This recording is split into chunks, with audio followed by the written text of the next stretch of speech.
Sunday the 10th of November was a significant milestone for the project, the pouring of the 6th slab on Tower A. This level is a transfer level, where the building changes from a column and beam structure below to a structural wall and flat slab above. The concrete pour for the transfer floor commenced on Sunday the 10th of November at 8:30, and using 2 concrete pumps, the team worked continuously for 25 hours, completing the pour on the Monday morning. This was the largest pour on the project to date, with almost 1,000 cubic meters of concrete, weighing over 2,300 tons.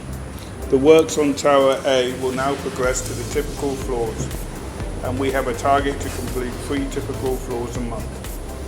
Over the next few weeks, we will complete the 6th slab on Tower B. This pour will be of a similar size to the one we just completed on Tower A. We will then continue to construct the typical floors on Tower B.